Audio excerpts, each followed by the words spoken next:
Hello সবাইকে, কেমন আছো তোমরা সবাই? আশা করি খুব ভালো আছো, আমরাও খুব ভালো আছি। তো চলে এসেছি নতুন ব্লগ নিয়ে। এই যে আমার স্টিল মানুষ মানে একদম ক্যামেরা এরম হয়ে যায়।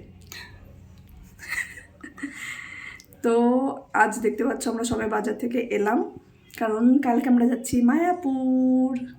আর আর একদিনেই আমরা মায়াপুর নবদ্বীপ টোটালটাই ঘুরে, আরে ক্যামেরাটা এত নড়িও না, একদিনে আমরা মায়াপুর নবদ্বীপ টোটাল ঘুরে একদম শেষ করে দেবো। কোনো জায়গায় রেস্ট ফেস্ট নেওয়ার কোনো সিন নেই, জানি না কতদূর কী হবে। তো আমি সকালে ক্লিপ নিতে পারবো কিনা, কারণ অনেক আর্লি মর্নিং বেরোতে হবে। তার জন্য এখনই তোমাদেরকে ইনফরমেশানটা দিয়ে রাখছি, ব্লগের যে প্রথম ইন্ট্রোটা আমি নিয়ে রাখছি, যে সকালে যদি পারলাম তো পারলাম, নাহলে এখন আমি সব বলে দিলাম। তো সবাই মিলে যাচ্ছি, মাদেরকে মানে পুরো ফ্যামিলি মিলে যাচ্ছি, কারণ মায়াপুর তীর্থের একটা জায়গা, আমার অনেক দিন ধরে ইচ্ছা ছিল, কিন্তু কোনোভাবে হচ্ছিল না। ফাইনালি তার ডাকে, তার আশীর্বাদে আমি যেতে পারছি সেখানে। একদম আশা করছি ট্যুরটা খুবই ভালো হবে। তো চলো তোমাদেরকেও দেখাবো একদিনের মায়াপুর নবদ্বীপ ভ্রমণ। চলো, আর দেরি না করে এখন ঘুমিয়ে পড়ি তাড়াতাড়ি, সকালে আর্লি মর্নিং বেরিয়ে যেতে হবে। তো চলো শুরু করা যাক আজকের ব্লগ। সো সকাল সকাল আমরা বেরিয়ে পড়েছি, আমাদের বেরোতে একটু লেটই হয়ে গেল, এখন বাজে 7:30, আর আমরা সবাই রেডি হয়ে গাড়িতে বসে গেছি। তো আর দেরি না করে চলো শুরু করা যাক আমাদের মায়াপুরের যাত্রা।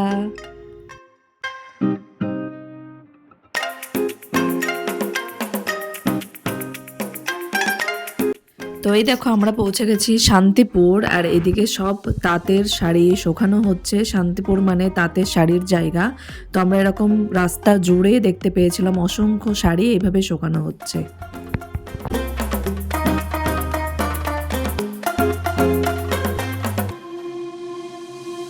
তো সকাল সকাল আমরা বেরিয়ে পড়েছিলাম, আর আমাদের অনেক খিদে পেয়েছিল সবার, তাই আমরা চলে এসেছি একটা রেস্টুরেন্টে। আর এটা যাওয়ার পথেই পড়ে, কৃষ্ণনগরের এই রেস্টুরেন্টটা পড়ে।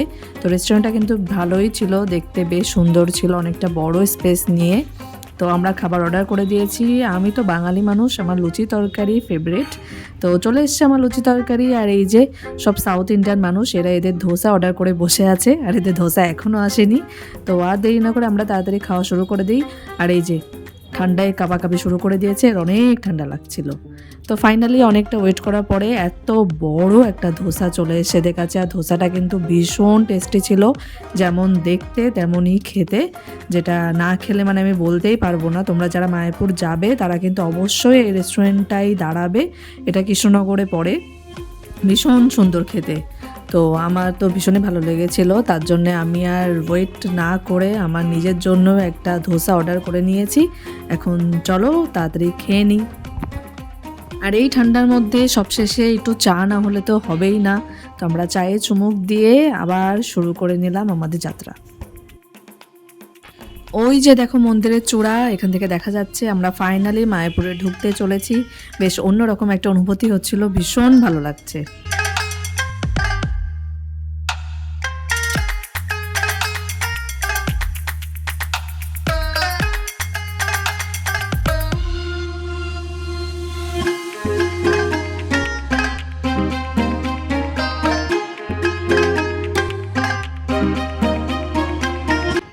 তো মন্দিরে নেমেই আমরা প্রথমেই চলে গেলাম গদা ভবনের কাছে, কারণ আমাদেরকে প্রসাদ খেতে হবে, আর প্রসাদের জন্য কিন্তু আগে থেকেই টিকিট করতে হয়। আমরা মন্দিরে নামলাম তখন বাজে 10:30, আর প্রসাদ বিতরণ শুরু হবে 12টা থেকে 2টো অবধি চলবে। তো আমরা এখান থেকে তাড়াতাড়ি টিকিট নিয়ে নেব প্রসাদের জন্যে। তারপর আমরা পাড়ি দেবো নবদ্বীপ, যার জন্য আমাদেরকে লঞ্চ পার হতে হবে। তো আমরা চলে এসেছি এখানে, আমাদেরকে নবদ্বীপ ঘুরে আবার মায়াপুর ব্যাক করে প্রসাদ নিতে হবে। তো চলো তাড়াতাড়ি যাওয়া যাক। আর এই যে নীল সাদার খেলা দেখছো, এটা কিন্তু দুটো নদীর মিলনস্থল, মানে এটা গঙ্গা আর ওইদিকে একটা নদী, দুটো কানেক্ট হয়ে কিন্তু কানেক্ট নয়। ভীষণ একটা সুন্দর জায়গা।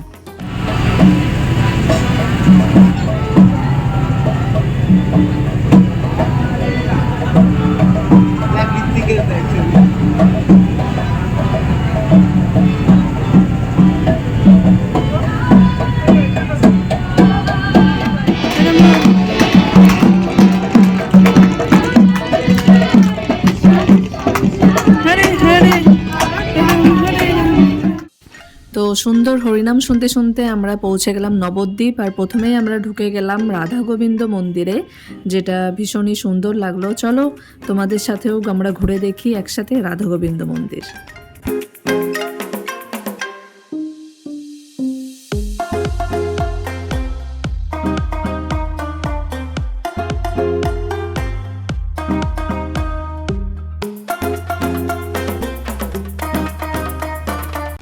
তো রাধা গোবিন্দ মন্দির ঘুরে আমরা আবার উঠে গেলাম টোটোতে। এখানে কিন্তু টোটো ভাড়া করে নিতে হয়, তাহলে তুমি প্রত্যেকটা মন্দির কভার করে নিতে পারবে। আর ওদের সাথে একটু দরদাম করে নেবে, যাতে প্রত্যেকটা স্পটগুলো তোমাদেরকে ঘোরায় সেভাবে বলে নেবে। আর একটা টোটো নিয়ে নিলে তারা প্রত্যেকটা জায়গা তোমাকে ঘুরিয়ে নিয়ে আবার নবদ্বীপ নামিয়ে দেবে।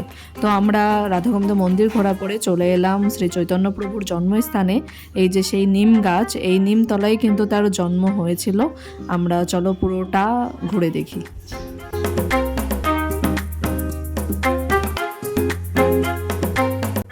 তো তারপর আমরা চলে এলাম শ্রী চৈতন্য প্রভুর যে 7 ফুটের মূর্তিটা বানানো রয়েছে সেটা দেখতে। আর ওই যে দেখতেই পারছো সেই মূর্তিটা, ঢুকেই আমরা দেখলাম এখানে খুব সুন্দর একটা অ্যাকুরিয়াম টাইপের বানানো আছে। মানে অ্যাকুরিয়াম তো না, কিন্তু এখানে জল আছে, প্রচুর সুন্দর মাছ আছে। দেখো মাছগুলো কত প্রিটি লাগছে দেখতে।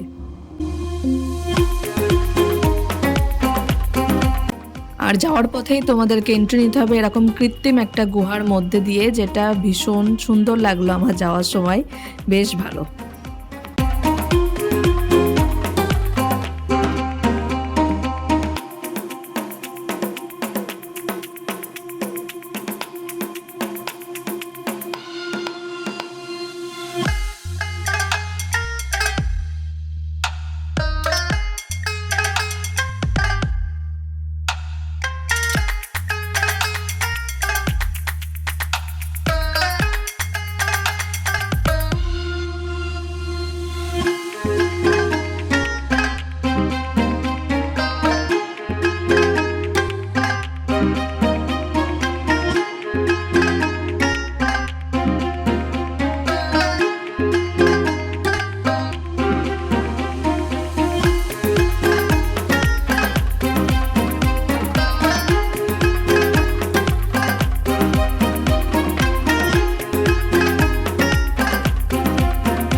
মন্দিরটার মধ্যে কিন্তু এরকম আবার একটা মিউজিয়াম আছে, যেখানে এত সুন্দর একটা জগন্নাথ প্রভু আছে। আর কৃষ্ণের নানান লীলা দিয়ে এরকম মূর্তি বানানো আছে, বিভিন্ন গল্প আছে। আর তার সাথে আছে এই যে সব থেকে আকর্ষণ একটা জিনিস, যেটা হলো গোপাল, আর সে দোল খাচ্ছে। আর সেই সুযোগে আমরা একটু গোপালকে দোল খাইয়ে দিলাম। ভীষণ ভালো লাগলো, গোপালকে সবাই আদর করছিল। গোপাল তো দেখলেই আদর করতে ইচ্ছা করে, গোপাল আদর করারই জিনিস। আমার গোপাল আমার সাথে গেছিল, তো আমরা সবাই একটু এই সুযোগে একেও দোল খাইয়ে দিলাম। এই সেই 7 ফুটের চৈতন্য দেবের মূর্তি।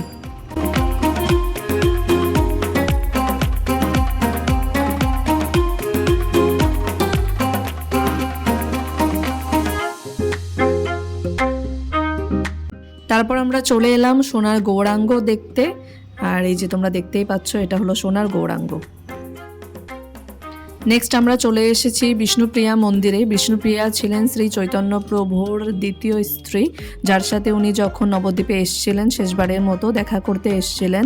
তো সেই জায়গাটাকে তো মিস করাই যাবে না। তো সেখানে আমরা চলে এসেছিলাম, আর পুরো জায়গাটাকে আমরা দেখে নিলাম, তোমরাও দেখো।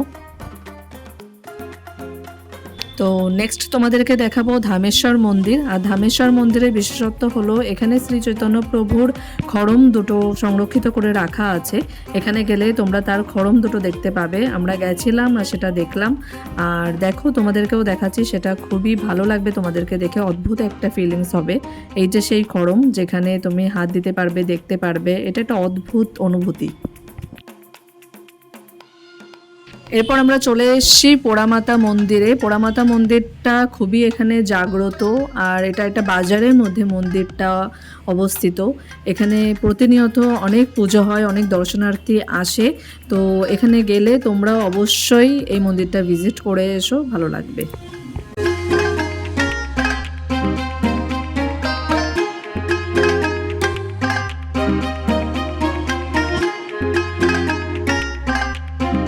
ফাইনালি অনেক জলদি দৌড়াতে আমাদের নবদ্বীপ ভ্রমণ শেষ হলো। ফাইনালি টাইমে আমরা শেষ করতে পেরেছি। এখন টাইম আমাদের মায়াপুর ব্যাক করার। তো আমরা লঞ্চে উঠে গেছি, আমরা চলে যাব মায়াপুর। আর এই যে এখান থেকে দেখতে পাচ্ছ মায়াপুর মন্দিরের ওই চূড়া। চলো আর দেরি না করে চলে যাওয়া যাক মায়াপুর, কারণ আমাদের প্রসাদের টাইম হয়ে যাচ্ছে।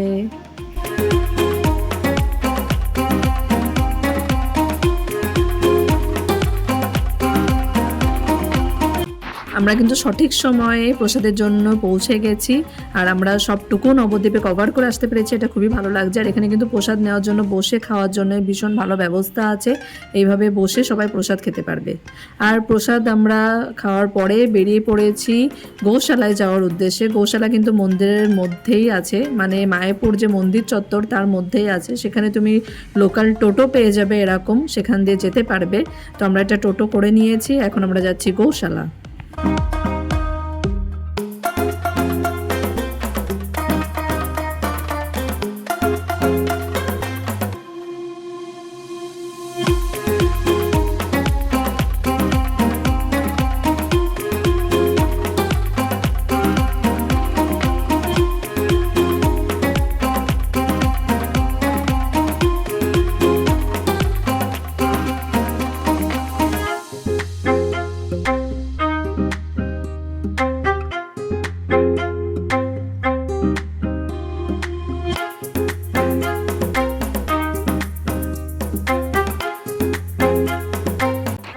গোশালাতে এত সুন্দর গরু ছাড়াও কিন্তু এখানে পাওয়া যায় অনেক সুন্দর খাবার, অনেক টেস্টি দই, লস্যি, আর এখানকার বিশেষ ক্ষীর, যেটা অবশ্যই খাবে। 50 টাকা করে নেবে, কিন্তু ভীষণ টেস্টি লাগবে।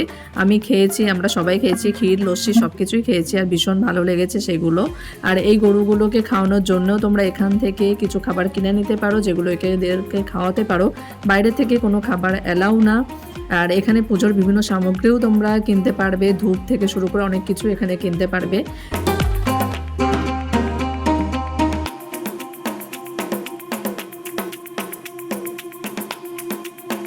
মায়াপুরের যে মন্দিরটা রেডি হচ্ছে এখনও দেখো অনেকটা কাজই বাকি, কিন্তু যখন এটা রেডি হবে এটা কিন্তু ভীষণ সুন্দর হতে চলেছে। অনেক সূক্ষ্ম কাজ হচ্ছে। আর হাঁটতে আমরা চলে এলাম এই রথটার দিকে। রথে কিন্তু এবার মানে রথযাত্রা হয়েছিল। তো তারপর আমরা ভীষণই ক্লান্ত, সবাই সারাদিন অনেক ঘুরতে হচ্ছে। তো আমরা একটু রেস্ট নেওয়ার জন্য চলে এলাম। আমার মা তো শুয়েই পড়েছে। তো আমরা সবাই একটু বসে একটু জিরিয়ে নেওয়ার জন্য এলাম, কারণ দুপুর পার হয়ে গেছে আর খুব টায়ার্ড লাগছিল। তো ভাবলাম একটু রেস্ট নিয়ে নিই, আবার ওইদিকে সন্ধ্যা আরতির টাইম হবে, তখন যেতে হবে। তো তাই আমরা একটু সবাই মিলে রেস্ট নিচ্ছি। হরে হরে হরে রাম হরে রাম রাম রাম হরে হরে হরে হরে কৃষ্ণ হরে। ওই যে এবার সাদা মন্দিরটা দেখছো, এটা হলো শ্রী প্রভুপাদের পুষ্প সমাধি মন্দির। এবার আমরা সেখানে যাব। আর মায়াপুরের কোনো মন্দির চত্বরেই আর ফোন অ্যালাউ না, প্রধান মন্দিরেও আর ফোন অ্যালাউ না। তো আমি আর ভেতরের জিনিসটা তোমাদেরকে দেখাতে পারবো না।